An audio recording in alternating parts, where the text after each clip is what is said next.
Hey guys, আমরা এখন আছি সেই জায়গাতে। জায়গাটা হলো ডিসি পার্ক, যার এক পাশে সুবিস্তীর্ণ ফুটপাত, আরেক পাশে নদী। এখানে আসলে তোমরা দেখতে পারবে বগুড়া মহিলা কলেজ, কিন্তু এটা বেসরকারি। ये सब क्या देखना पड़ रहा है? अच्छा है मैं अंधा हूँ। এখানে শুধু মহিলা কলেজই না, আছে বগুড়া কেন্দ্রীয় কারাগার। भाई यहाँ पे क्या हो रहा है? भाई यहाँ पे क्या हो रहा है? भाई ये कहाँ फंस गया भाई मैं? भाई ये क्या हो रहा है भाई? আড্ডা দেওয়ার জন্য এখানে তৈরি করা হয়েছে 10 থেকে 15টা ছাতা। দুপুরের পর থেকে এখানে বসে বিভিন্ন ধরনের দোকান। গাইস, তোমাদের একটা জিনিস দেখাতে চাচ্ছি, সামনে এই যে দেখো।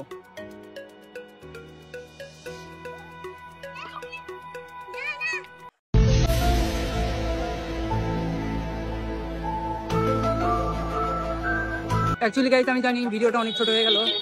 আসলে আমার ইন্টারে ওঠার পর নতুন নতুন প্রাইভেট, এছাড়া অনেক প্রাইভেট হওয়ার কারণে আমার অনেক টাফ হয়ে গিয়েছে। তো যেইটুকু ক্লিপস নিতে পারি সেইটুকুতে ভিডিও বানানোর চেষ্টা করি।